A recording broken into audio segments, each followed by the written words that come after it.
안녕하십니까. 2022년 9월 16일 최병무 이펙트 시작하겠습니다. 자, 추석 민심 얘기를 사실 제가 여러 차례 했었는데, 추석 연휴가 9월 9일부터 12일이었죠. 그 후에도 물론 뭐 이런저런 여론조사 결과가 발표가 됐습니다만은, 그래도 저희가 이제 정치부 기자들이 그 가장 많이 신뢰하는 여론조사 기관은 우리나라에서는 한국갤럽입니다. 그래서 한국갤럽이 금요일마다 정기 여론조사 발표를 하는데 오늘이 바로 그날입니다. 근데 여기에 매우 유의미한, 의미가 있는 그런 결과가 나와서 소개를 해드리겠습니다. 이거는 무슨 얘기냐면 추석 민심을 이런저런 각자의 주장을 뭐 다 했었죠. 그런데 그 결과가 여기 반영된 것 아니겠는가. 제가 이렇게 판단을 하기 때문에 말씀을 드리는 건데, 자, 여기에 보면 정당 지지도가 국민의힘 38%, 민주당 31% 이렇게 돼 있습니다. 그런데 최근 국민의힘 상황이라는 거 뭐 잘 아시다시피 이준석 전 대표의 가처분 신청, 그리고 법원에 의해서 일부 인용 뭐 이런 거로 사실 엉망입니다. 국민의힘이. 그게 뭐 누구의 잘못이냐 하는 것도 국민의힘 지지자들 간에 서로 의견이 다르고, 그 다음에 서로 으르렁거리고 뭐 이런저런 얘기들, 뭐 집권당의 정상적인 모습이 아니다, 뭐 이런 건 뭐 전부 다 동의를 하실 거고요. 상당수의 지지자들도 동의하는 내용입니다. 그런데도 국민의힘이 38%. 이거는 지난주는 금요일이 이제 그 추석 연휴니까 발표가 없었고요. 조사 자체가 없었고, 그 전주 9월 첫째 주하고 비교하면은 2%포인트 올랐고요. 민주당은 31%인데 이거는 3%포인트 하락한 겁니다. 그 다음에 정의당 4%, 무당층 25%. 근데 무당층 25%는 그 2주 전하고 비교하면 동일합니다. 자, 그러면 우리가 이런 거 생각해 보시죠. 추석 전에 서로 추석 민심을 잡는다고 그러니까 집권당에서는 이재명 대표에 대해서 물론 뭐 선거법 위반 혐의에 대한 허위사실 유포 기소를 했죠. 이거는 뭐 9월 9일이 공소시효가 만료되니까 어쩔 수 없이 그 전에 한 측면이 있는데, 우연의 일치일지는 몰라도 여하튼 추석 연휴 전에 뭐 추석 민심에 영향을 미칠 가능성이 높다 하는 점에서 이제 9월 8일 날 기소를 했고요. 이에 맞불을 놓기 위해서 민주당은 자, 김건희 특검법 뭐 이거를 발의를 했습니다. 거기다가 뭐 최근에는 뭐 감사완박, 그래서 심지어는 감사원이 특별 감사를 할 때는 국회에 뭐 허락을 받아라, 뭐 이런 말도 안 되는 법안까지 지금 내고 뭐 이렇게 해가면서 총 공세를 펼쳤는데, 이렇게 펼친 이유가 바로 추석 민심을 잡기 위해서였다. 그런데 정말 추석 민심은 누가 잡았느냐, 이런 부분이 이제 우리가 궁금해지는 대목이었죠. 근데 이 여론조사 결과를 보면 전체적으로 민주당이 별로 국민 여론의 호응을 못 받았구나 하는 거를 바로 알 수가 있다. 왜냐하면 이 조사는 13, 14, 15 이렇게 사흘간 조사를 한 거거든요. 그러니까 12일 날 추석 연휴가 끝났고요. 추석 연휴가 끝난 다음 날부터 연 사흘간, 그러니까 추석 연휴의 민심이 대부분 반영이 됐다, 이렇게 판단하면 되겠습니다. 여기에서 민주당 지지율은 떨어지고 국민의힘 지지율이 올라갔다. 이 얘기는 곧 추석 민심에서 민주당의 주장이 큰 호응을 받지 못했다, 이런 평가가 가능하다. 민주당의 추석 민심 완패다, 이렇게 판단을 하시면 될 것으로 보이고요. 자, 지표가 뭐 이것만 있는 게 아닙니다. 윤석열 대통령의 국정운영 지지율, 이것도 뭐 늘 한국갤럽이 조사하는 대목인데, 여기서도 보면 추석 민심과 관련해서 집권당의 우리 국민들이 뭐 그렇게 별로 비우호적이다 이렇게 볼 것도 아니다. 제가 원래 뭐라고 말씀드렸냐면, 추석 민심 같은 건 더군다나 지금 윤석열 대통령의 국정운영 지지율이 부정평가가 굉장히 높은 상태에서 별로 유리하지 못할 거다, 이렇게 얘기를 했는데, 그럼에도 불구하고 여기 보면 직무수행 평가가 물론 뭐 아직도 굉장히 낮습니다. 긍정이 33%, 부정이 59%인데, 자, 이걸 보면 긍정평가의 이유, 경제 민생 9%, 전반적으로 잘한다, 열심히 한다, 최선을 다한다 7% 각각, 뭐 주관 소신 6%, 뭐 이런 것들이 이제 쭉 있고요. 근데 부정평가가 좀 눈에 띕니다. 부정평가가 지금까지는 7월 이후 지금까지는 단연 인사 문제였습니다. 그런데 이번에 조사 결과를 봤더니 인사 문제가 물론 첫 번째였는데 아직 1위이긴 하지만 공동의 1위입니다. 경제 민생 살피지 않는다. 이거하고 인사하고가 11%로 공동 1위입니다. 이 얘기는 인사 문제로 인한 부정평가가 많이 줄어들었다. 이거는 무엇 때문일까? 최근에 대통령실의 그 뭐 행정관급, 그 다음에 홍보수석도 바꿨죠. 아마 이런 것들의 영향인 것으로 보입니다. 그렇기 때문에 대통령실 행정관, 뭐 비서관, 일부 비서관, 그 중에 뭐 이제 이른바 윤핵관, 그러니까 뭐 장제원 의원 라인 뭐 이런 데를 많이 속아냈다. 뭐 그것 때문에 물론 뭐 그 검찰 출신 그 비서관들이나 행정관들이나 또는 뭐 그런 사람들의 영향력은 오히려 강화됐다고 하지만 기본적으로 이 교체 분위기가 많은 국민들로부터 뭔가 쇄신의 이미지를 평가할 수 있겠다 하는 그런 그 평가를 받았다는 그 반증이 바로 이런 거라는 거죠. 그러니까 인사 문제로 인한 부정평가가 줄어들었다. 여전히 높긴 하지만 이것도 윤석열 대통령으로서는 비교적 고무적인 현상이다. 이렇게 보시면 되겠고, 그 다음에 부정평가 이유가 이제 경험, 자질 부족, 무능함, 이게 뭐 9%, 전반적으로 잘못한다 7%, 김건희 여사 행보, 독단적 일방적이다, 외교 이상 4%, 뭐 이런 정도로 이제 쭉 있는데 여기서 눈에 띄는 거는 인사 문제로 인한 부정평가가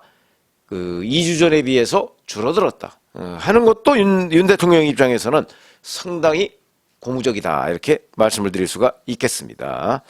자, 그리고 이제 이 조사에서 또 처음 나온 것 중에 하나가 정치인에 대한 호감도 조사를 했는데요. 이거는 뭐 한국갤럽이 가끔 합니다.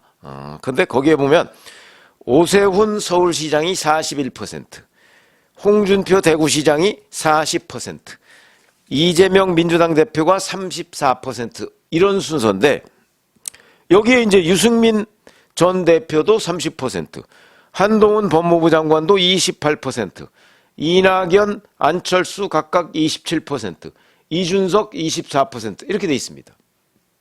자, 이거를 이제 보수층과 진보층으로 나누면 보수층에서는 오세훈이 64%, 홍준표와 한동훈이 55%, 안철수 39% 순. 그 다음에 진보층에서는 이재명이 63%, 유승민이 40% 이런 순서입니다. 그러면 유승민 전 대표가 국민의힘 소속인데 왜 이렇게 진보층에서 호감도가 높으냐? 이건 역시 아시다시피 역선택이다. 그러니까 유승민 전 대표에 대한 호감도가 높다. 이것은 우리가 진정성 있게 받아들이면 안 된다. 이건 이제 여론조사의 해석 문제가 되겠죠. 그런데 이뿐만 아니고 호감이 가지 않는다. 이것도 사실은 굉장히 중요한 지표입니다. 그렇죠? 어느 정치인, 이게 이제 호감도를 조사한 정치인 상위 8명을 이제 뽑은 건데 거기에 호감이 가지 않는다.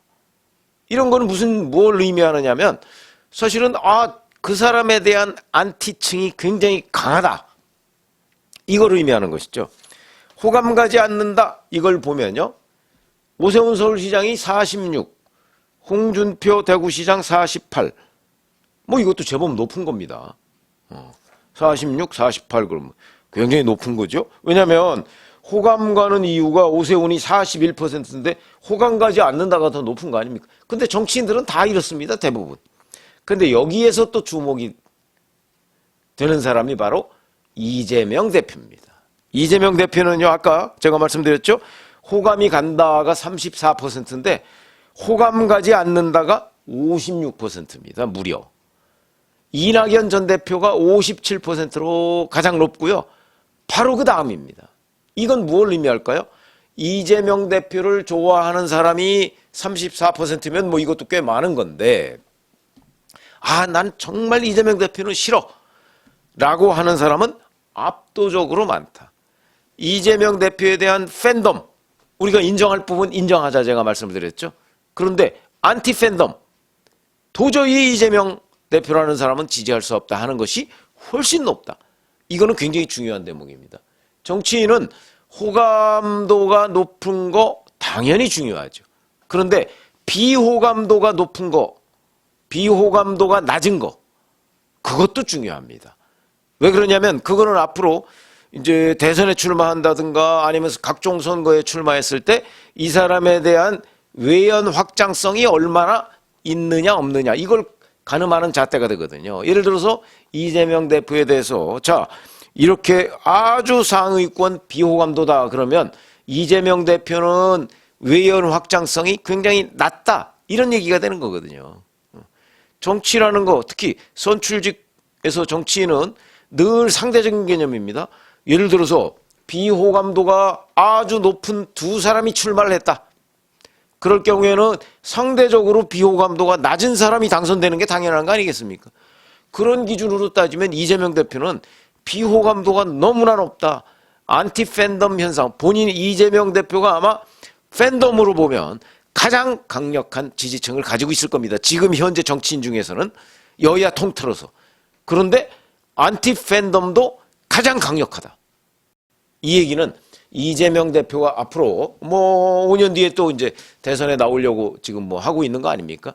그랬을 때 그 외연 확장성 이게 굉장히 약하다. 중도층 그러니까 이재명 대표는 좋아하는 사람 아니면 싫어하는 사람만 있지 중간지대에서 아 뭐 이재명 대표 정도면 우리가 앞으로 경우에 따라서 지지해 줄 수 있지 이런 층이 별로 없다는 거죠. 그런 점에서 본다면 자 이재명 대표에 대한 비호감도 이것도 굉장히 중요한 지수 중에 하나다. 물론 뭐 이런 조사가 앞으로 이재명 대표가 정치를 어떻게 하느냐에 따라서 조금씩 달라질 수는 있을 겁니다.